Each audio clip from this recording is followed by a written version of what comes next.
This is the Broadcasting Corporation of Biafra, BCB, bringing you news, cultural, and educational programs. This is BCB, the Broadcasting Corporation of Biafra.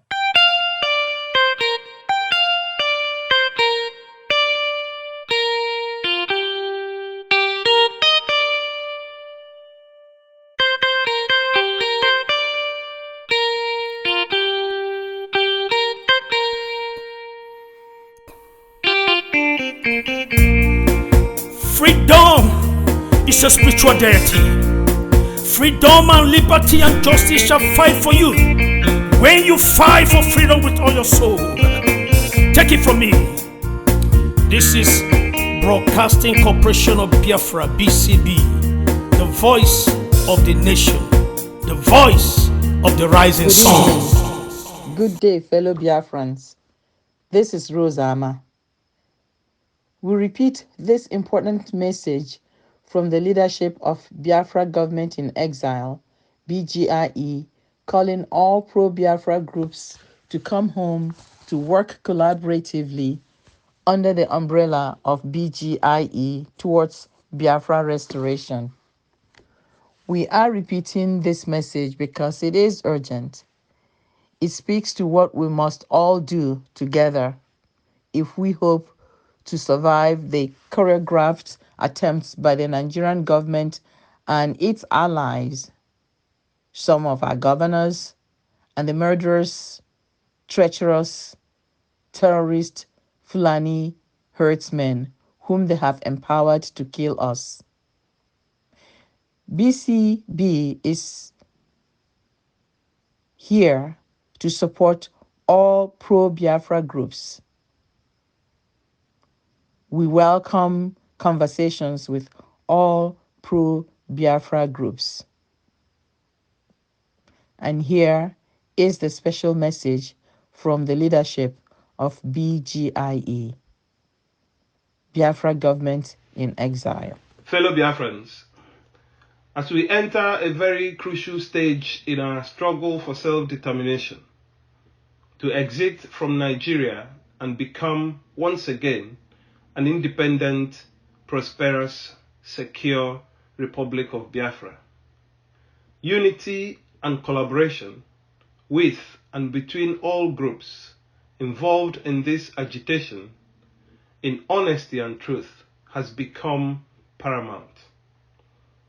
As we navigate through this very complex and difficult period of subjugation and stifling servitude and marginalization within the Nigerian state, there is no sacrifice too big to make for us to reach our promised land.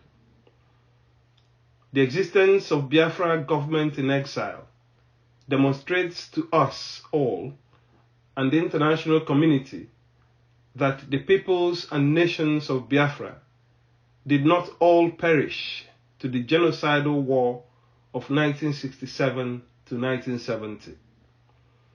The Biafra government in exile is still alive and have domiciled in various world cities since 1970, from Abidjan to Gaborone, to the island of Madagascar and to the United States, and presently in London.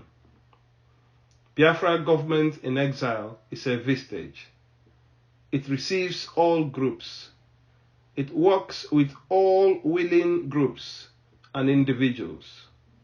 It is a broad church, open to all genuine agitating groups. It is the umbrella under which all groups should function, while maintaining their individual, unique roles within the restoration program. The government has established working relationships and synergy with pro-Biafra groups like the World Biafra Scientists, Biafra Liberation Movement, Bilie, Organization for Biafra Freedom, Biamos, Bulko, Royal, Avid, American Veterans of Igbo Descent, Autopilot Group headed by Mazi Simon Ebe, to mention but a few. I strongly urge groups still not aligned with BGIE to come forward immediately as the government works with an open heart and open mind. We call on especially IPOB headed by the brave Mazi Nnamdi Kanu. Everyone has a role to play. When we work together, there is no mountain too high and no valley too deep for us to overcome in our journey to freedom. A new Biafran nation under God is possible.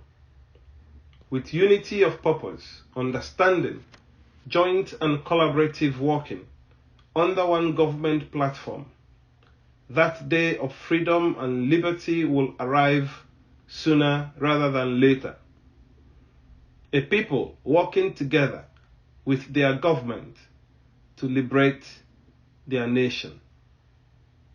We must now put aside those hindrances that constitute stumbling blocks to this struggle, such as vainglory, unnecessary ego, selfishness, inordinate ambition, proliferation of groups and divisions, seeking material gains from the struggle.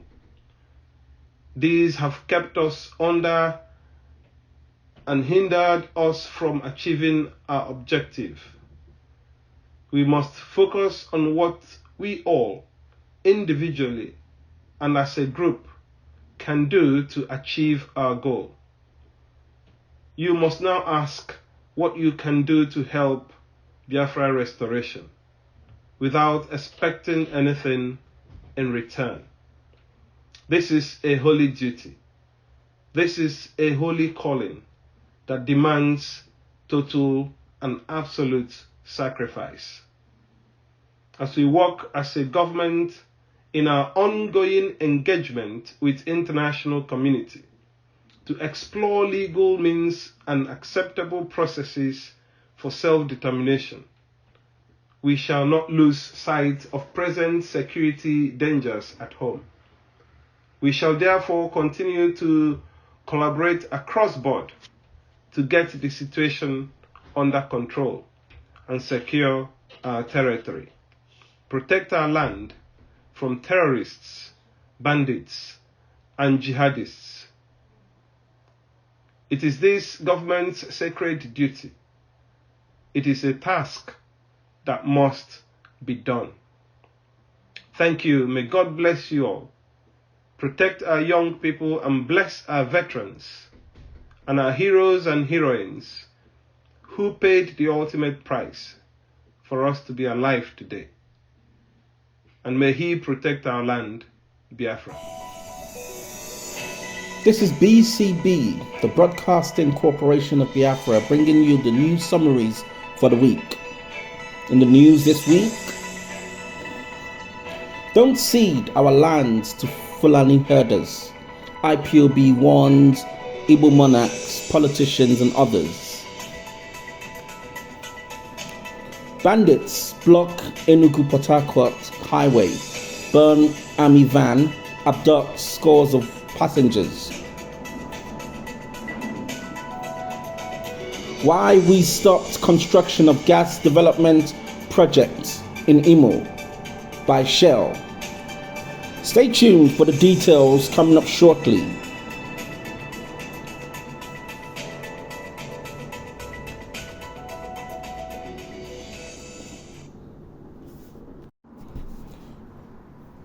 From Vanguard News, don't cede our lands to Fulani herders. IPOB warns Igbo monarchs, politicians and others. The indigenous people of Biafra, IPOB, has warned monarchs, politicians and other stakeholders in the southeast not to sell any portion of land in the region to Fulani herders under the guise of agricultural purposes.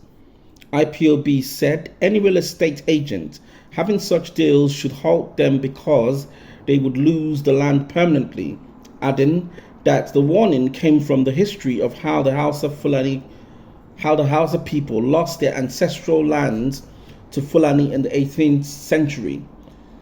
This was disclosed in a statement by IPOB spokesperson Ima Powerful on Wednesday, adding that Southeast residents should not embrace Ruga or any related program. Parts of the statements read, the indigenous people of Biafra, led by Mazi Nnamdi Kanu, who is illegally detained in the DSS custody and solitary confinement in Abuja, wish to remind Biafrans, friends of Biafra, lovers of Biafran freedom, all the traditional rulers and president generals in Biafra land to desist from any plan or pressure to sell or hand over our ancestral lands to any government or Fulani agents for any purported agricultural purposes or anything else. This warning has become very necessary and is mainly for all Igbo traditional rulers, PGs, politicians, real estate agencies, and other political jobbers in Biafra land to desist from any attempt to secretly allocate community lands to Fulani herdsmen in the name of agricultural investments or any project.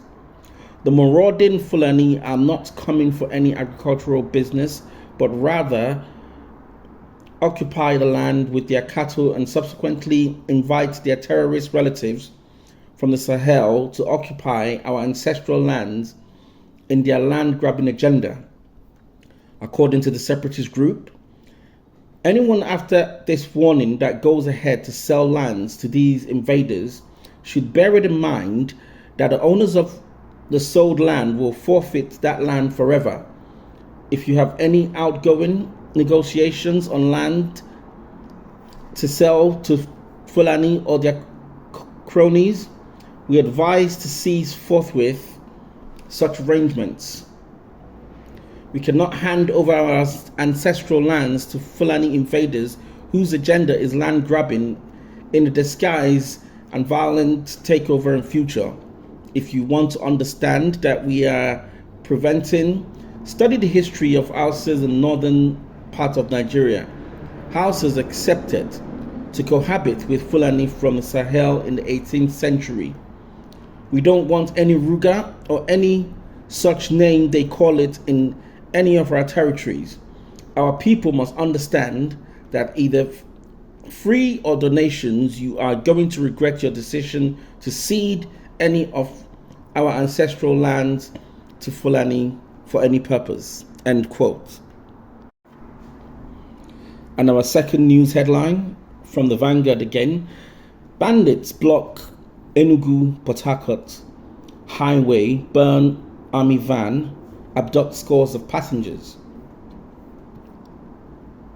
Scores of passengers were reportedly abducted on the weekend by kidnappers suspected to be herdsmen who blocked Enugu-Port Harcourt highway between Leru Junction and Ihube access. It was gathered that the gunmen, numbering about 30, abducted the entire occupants of 3 buses. The bandits, said to be heavily armed, were said to have attacked a team of soldiers drafted to the scene following a distress call. They reportedly set the military van on fire and wounded 2 soldiers before herding all occupants of 3 buses they abducted into the bush.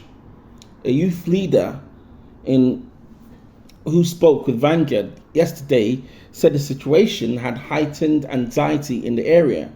He said the bandits took advantage of the evening rain on Saturday to block the highway, causing gridlock that stretched to Leru Junction as commuters mistook them for policemen on the roadblock. According to him, some of the commuters who had alighted to verify the cause of the gridlock took to their heels when the bandits opened fire on a military van that came to save the situation. He said some people sustained bullet wounds as motorists abandoned their vehicles and scampered for safety. Kidnapping for ransom has assumed a nightmarish dimension around the vicinity since after the abduction of the prelates of the Methodist Church Dr. Samuel Uche, and 2 clerics on his entourage. And for a final news headline from The Guardian, why we stopped construction of gas development project in Imo by Shell. Shell Petroleum Development Company Limited, SPDC, said it temporarily halted the construction of multi-billion naira Asa North Ohaji South gas development project site in Imo State, which was started in 2019 due to the growing incidence of insecurity in the area. The project, when completed, has a potential capacity for 300 million standard cubic feet of gas per day, one of the largest domestic gas projects in Nigeria. Sadly, the oil Dutch giant said it has uncovered at least 112 illegal refineries in Ikwerre River State. Shell's head corporate relations Nigeria and director SPDC, Igor Welly, disclosed this at the weekend during an engagement with some journalists from Imo and Abia states on crude theft awareness, pipeline vandalism, and illegal refineries perpetrated by hoodlums in the operational area of the South-South and the Southeast. Regretting that the project, which was started in 2019 and expected to be completed in 2023, she said it was put on hold last year following the killings and attacks by suspected cult members and other hoodlums, lamenting that the action had put on hold over 980 employment opportunities and 2,612 subcontracting chances valued at 1.6 billion naira. At the occasion attended by the Imo and Abia chairman of Nigerian Union of Journalists and other Shell officials, lead remediation officials in the Department of Community Health Projects and Strategies, Opportunities, Shell's relations officers, Shell spokesmen, and officials of the media unit of Oil Exploration and Production Company, well, he decried high criminal activities which led to loss in revenue accruable to the international firm to the tune of over $1 billion in the last few months. He regretted that despite the social investment programs which the SPDC joint venture showered on over 18,000 persons and 1,833 patients in eye problems, with 678 refractive errors and other healthcare projects, as well as provision of infrastructure in more than 12 communities, the hoodlums set up over 150 oil bunkers and illegal refineries, leading to the Abezi forest explosion in Ohaji Egbema, local council of the state, resulting in 110 fatalities and 200 injured. And that brings an end to the news summaries of the week. We thank you for listening and we say goodbye, friends. This is BCB. Welcome back, my people. This is Rosama. We return to our program with some exciting news. BCB has received a 6-page document containing a 2-page letter and a 4-page filing argument submitted by the London-based Billier Human Rights Initiative to the International Criminal Court, ICC, requesting an investigation of genocide and human rights abuses by Hope Uzodinma and his cabinet against the people of Imo State. I will read sections of the letter and the documents during this program to provide us some context. Many of our listeners may not know Billier's work, So BCB is highlighting this because it is important that our people know how much work Bilie has been doing to draw attention to the human rights abuses and genocide our people have been experiencing. On July 27th, 2022, the London-based Bilie Human Rights Initiative filed a case with the International Criminal Court, ICC, against Hope Uzodinma and his cabinet.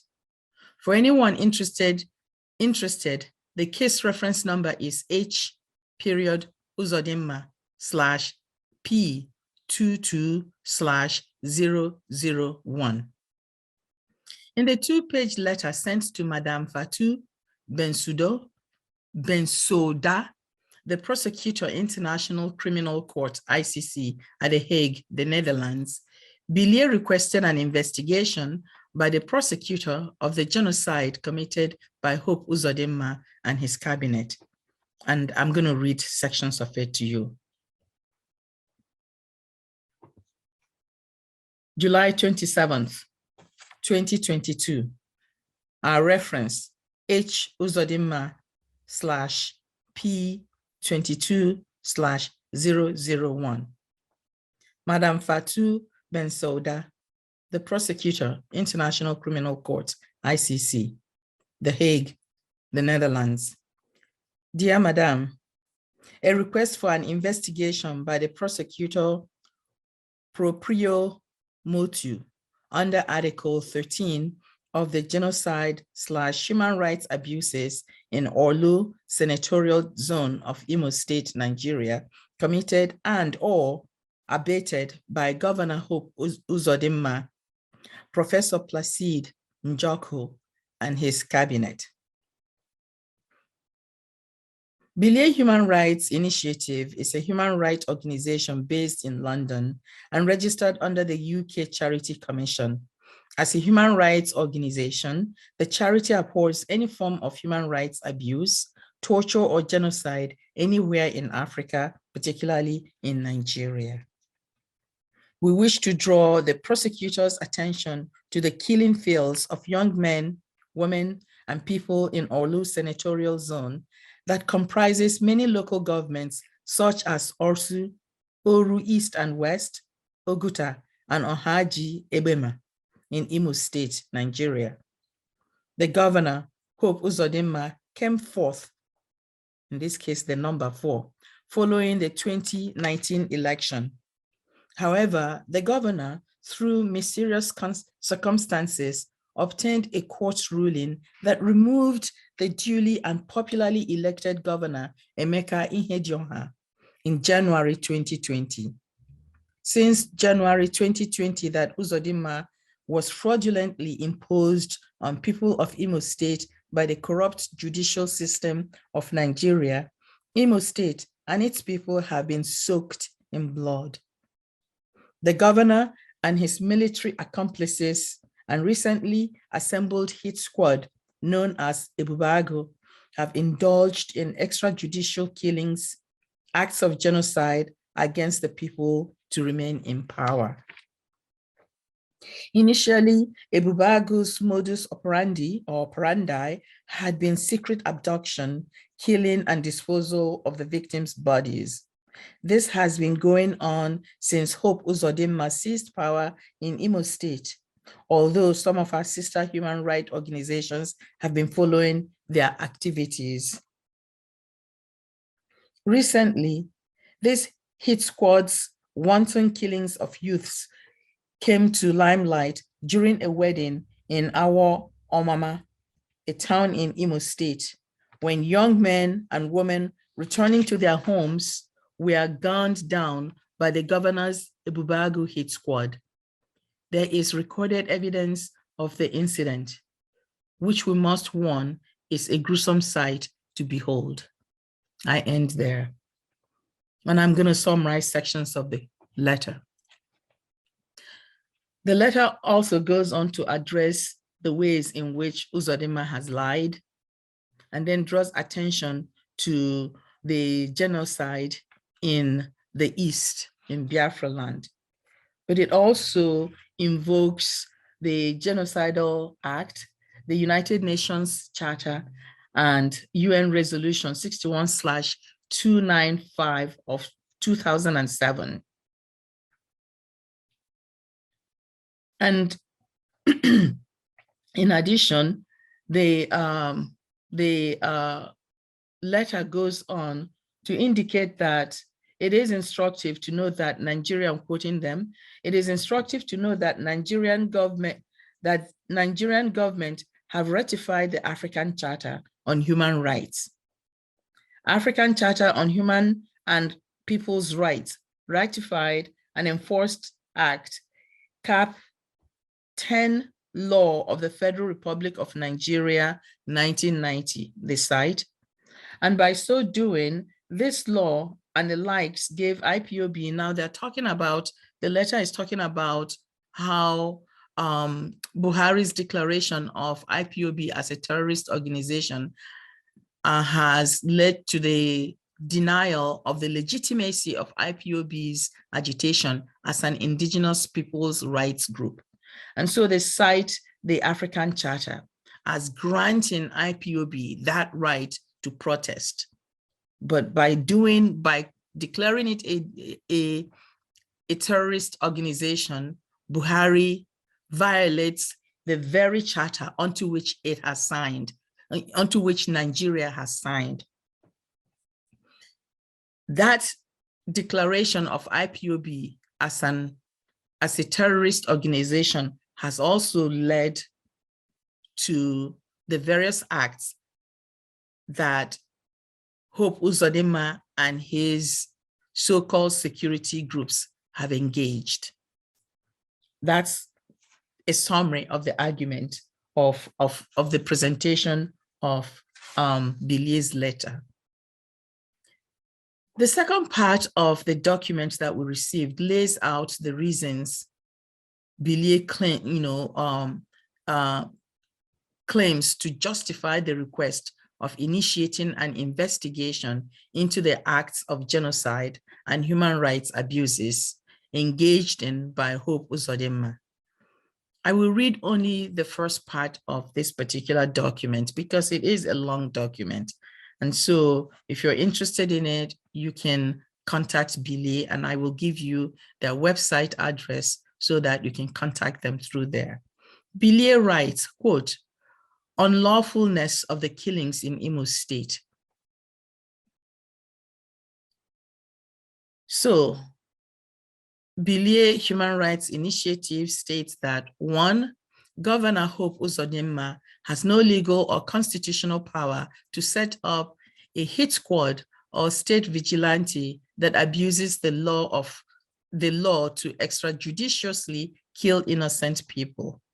2, in a democracy, they argue, the military has no lawful power to investigate, arrest, or kill anyone accused of any crime in Nigeria, whether the alleged victim is an army officer or civilian. Any such killing by the army can only be unlawful, and the killing or invasion and burning down of homes of harmless, innocent people of Imo State can only be classified as genocide. 3, further, even the president of Nigeria has no power to send the army anywhere in the country to kill or arrest anyone for an alleged crime.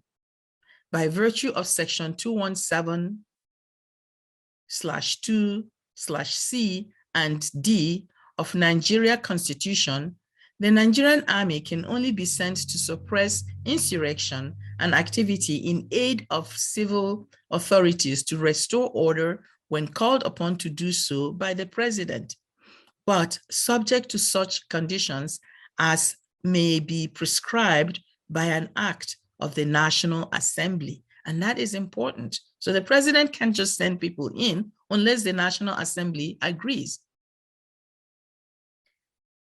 Bilie Human Rights continues, the president never approached the National Assembly for authority to deploy the army to Imo State and Igbo land, and none was granted.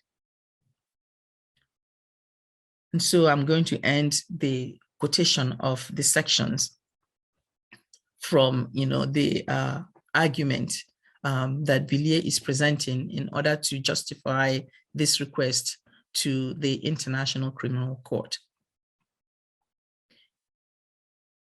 Bilie then goes on to provide additional evidence of Uzodimma's actions, as well as those of the federal government, including the abduction of Mazi Nnamdi Kanu from Kenya, the massacres by the Nigerian military and security forces, including Ebubago. Again, as I said, if you would like to contact Bilie Human Rights Initiative, you can do so via their webpage, which is at www.biliehumanrights.org. Bilie is spelled B-I-L-I-E. One word, biliehumanrights.org. BCB's observation. We note that Bilie Human Rights followed established protocols for filing a case before the ICC. As such, BCB supports Bilie's application to the ICC and Bilie's actions on behalf of the people of Biafra.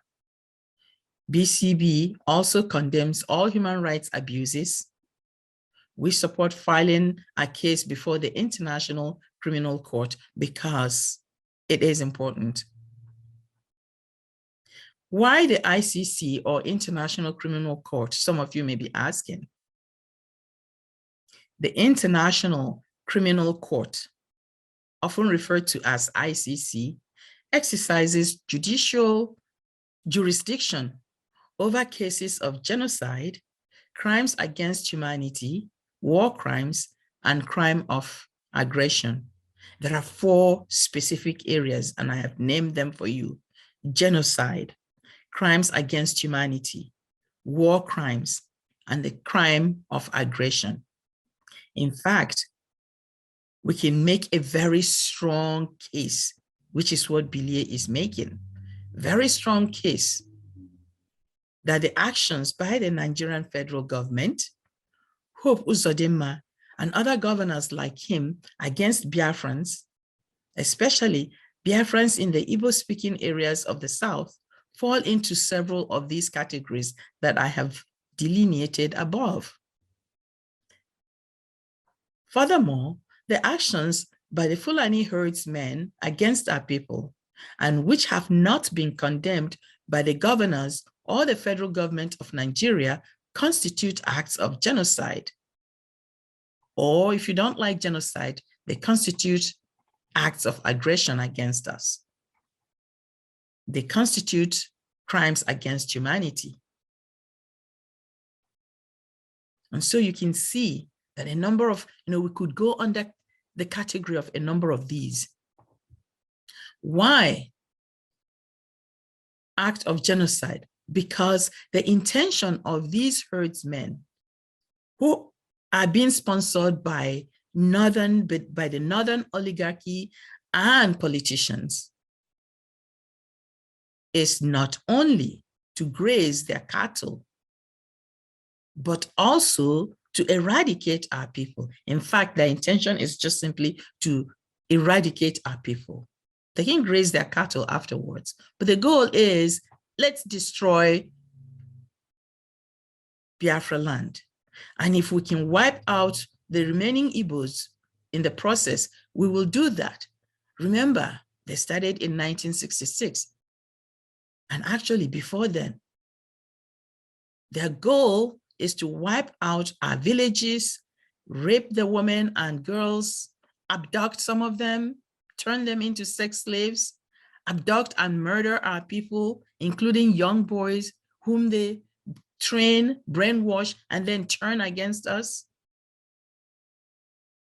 These actions with the intention of destroying a whole group, erasing a whole group, fall into the category that we talk about as genocide. BCB has done several programs on genocide in the past.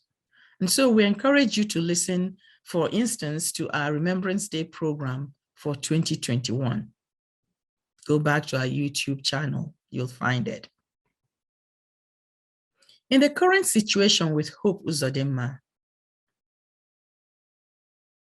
filing a case before the International Criminal Court is the only option left to Biafrans, and in this case, to Bilie, because the African Union has not condemned the killings. It's not that they're not aware of it. Bear in mind, Nigeria is a member of the African Union. ECOWAS court has not condemned the killings of our people. Nigeria is also a signatory in ECOWAS court. And the so-called Nigerian government, of course, has not done anything to protect our people. Why would it, when the government is implicated in the killings of our people? When the president is the one asking for grazing land, unhindered grazing land or space for the Fulani herdsmen, thereby empowering them. And when we return to the state governors, they have failed us. The state governors are also implicated by virtue of their own use of Ibubago, the deployment of security units such as the police and the military, and their silence when these acts are committed. It is therefore to the International Criminal Court that we must go. It is the court of last resort in the absence of any recourse to justice for us against these leaders and their agents who seek to exterminate us.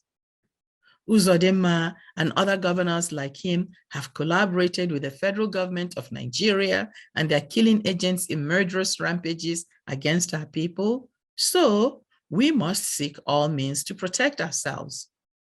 If those politicians are people in Biafra land elected to represent them in Abuja cannot call attention to the genocide taking place in our homeland and cannot hold the governors accountable, then we must do it ourselves. BCB therefore applauds Bilie Human Rights Initiative for its continued efforts to draw attention to the ongoing genocide against Biafrans. We understand it is a difficult task. It is one that we may not complete this year or the next, but we must persist. BCB also applauds the efforts of BGIE, Biafra Government in Exile, and other pro-Biafra groups for their work, for their continued effort to restore Biafra freedom. Again, BCB welcomes all pro-Biafra voices. And we hope you'll join us as we continue on this journey. Peace. Let's get wiser. This is Rosama, and this is BCB. This is the Broadcasting Corporation of Biafra, BCB. Welcome back, my people. We close our program today with a return to Ojukwu, whose voice we have not heard for some time.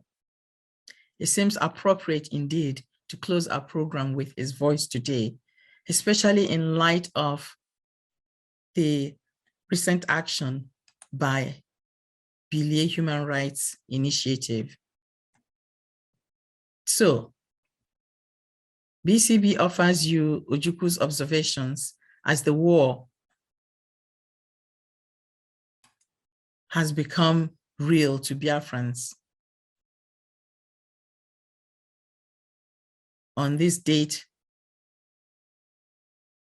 in 1967. August 1967, Biafra has truly entered the war. And here are Ojukwu's journal entries between August 1 and the 14th, 1967.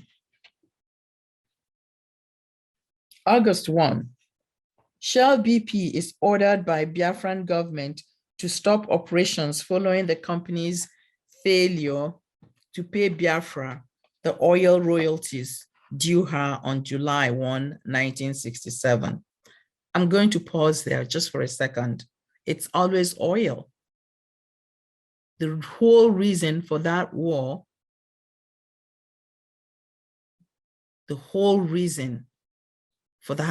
was just nothing but an attempt by Nigeria and Britain, and of course Russia, to protect the oil resources under Biafran soil. It is also the only reason why they are still invading us. Think about it. The oil is under our soil, but guess where it's being used for development? Not in Biafra, far away from us.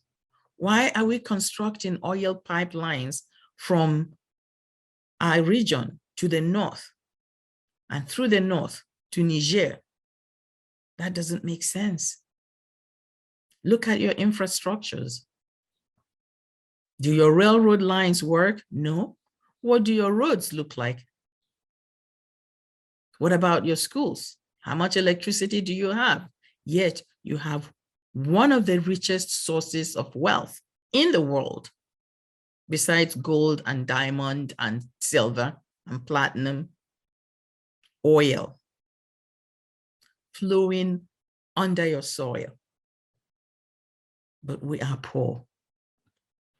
Okay. I will try not to make additional comments, but I felt compelled to respond to this, to add to this, because this is important. Moving on, August 2nd, 1967. Biafra Security unearths a plot by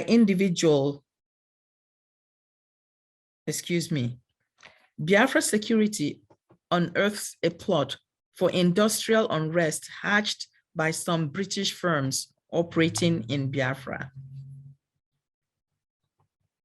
August 5th, Nigerian troops start amassing troops and stockpiling large quantities of arms in the Midwest in preparation for an attack on Biafra.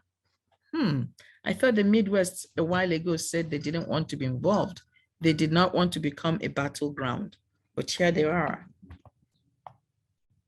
August 6th, I publicly warned the Midwest government about the consequences of making Midwest a battleground and remind the military governor of his pledges to the people to keep the region neutral.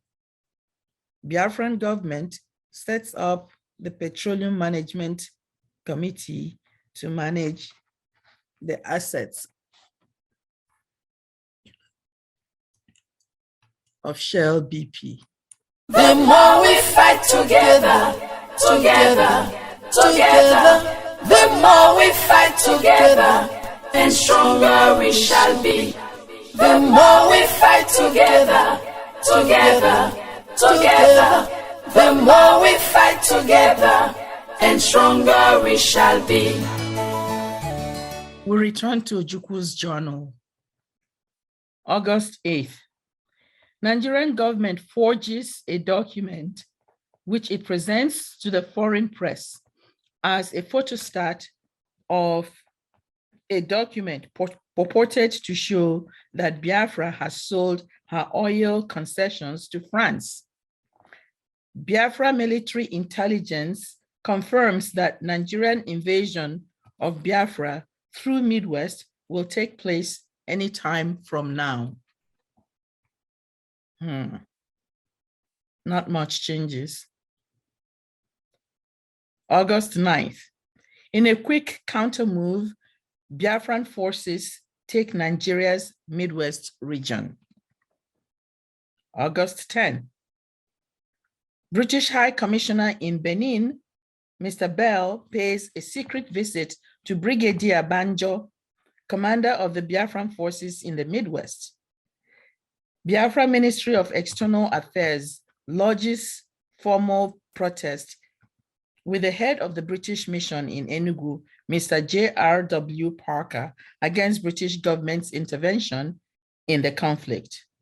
Banjo begins to make contacts and plan a coup against my government with British High Commissioner in Lagos, Sir David Hunt, through the British Deputy High Commissioner in Benin, Mr. Bell. August 12. Nigerian air raids on civilians begin with bombing of Enugu.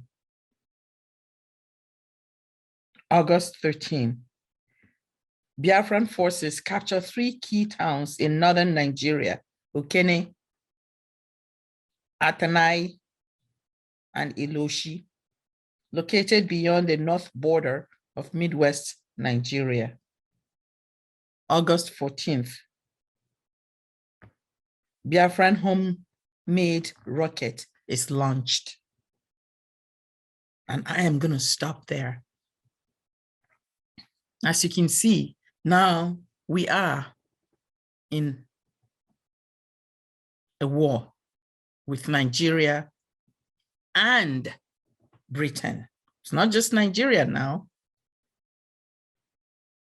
Russia will join soon.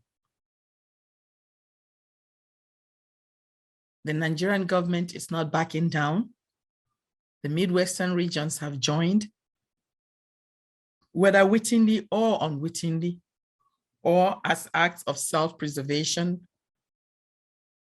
But it's beginning to feel as if Biafra is under attack. But as you can also see, Biafrans are resilient. They did not back down. They have staged their counterattack, and now they have launched their own rocket. We will end our program today at this point. May the spirit of our ancestors guide you all and hold you in safety. We do hope that you will come back to join us on our next program. Thank you for spending the time with us today. This is Rosama, and this is BCB. You can like us on Facebook.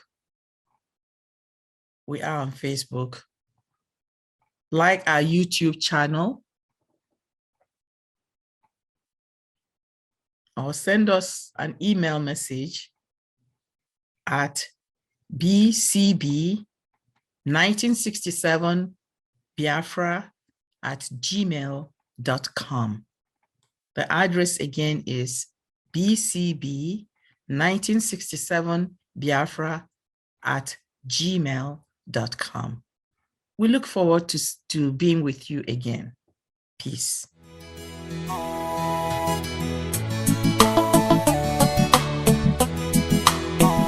Rising soul, rising soul.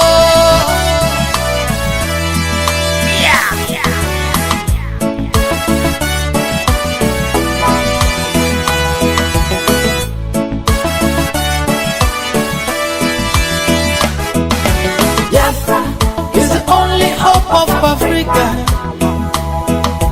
Biafra is the only hope of Africa. Believe it or leave it, Biafra is the only hope of Africa.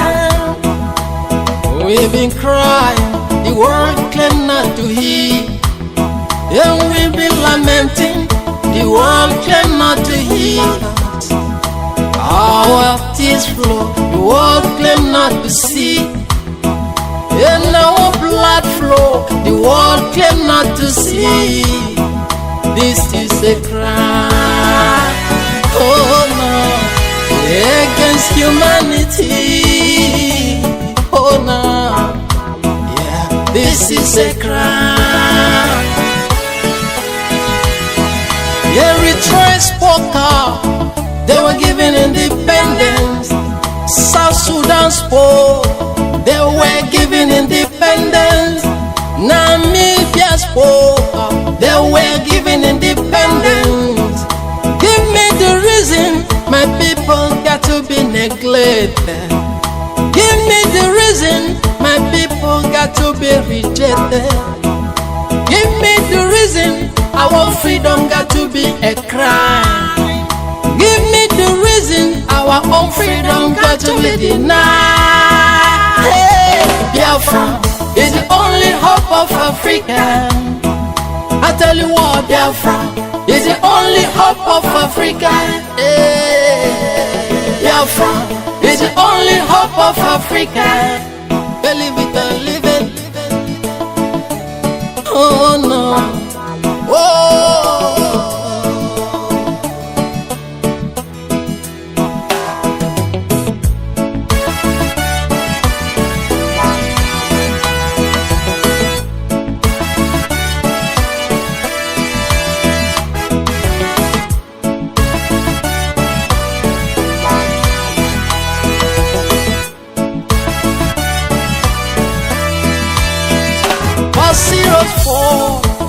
That was physical battle, and we're betrayed by the people them trust.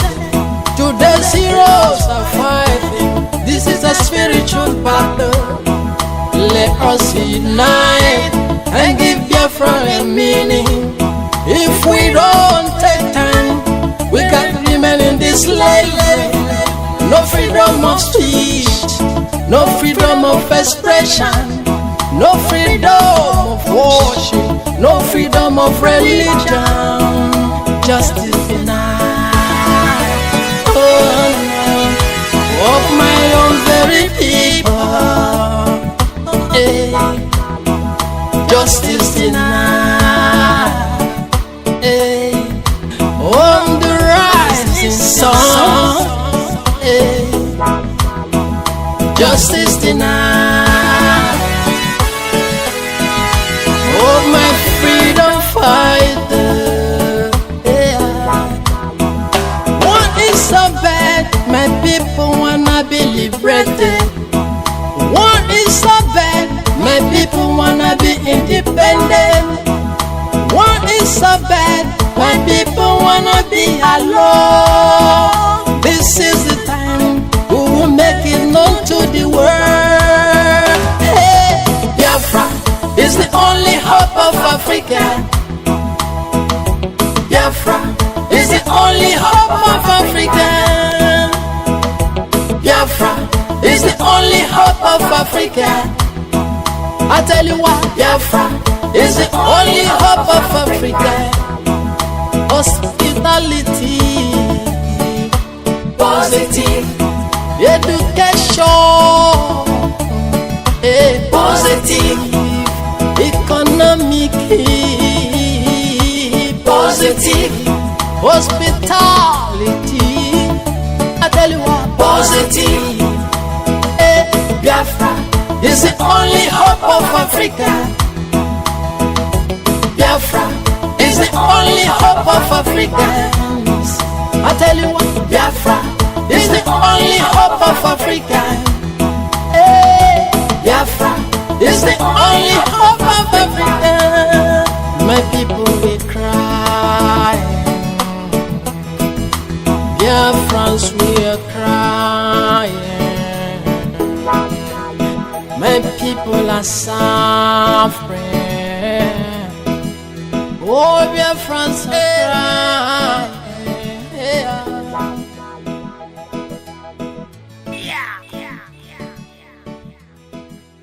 Thank you for listening to us today. Join us next time for news, cultural, and educational programs. This is the Broadcasting Corporation of Biafra, BCB. Hail to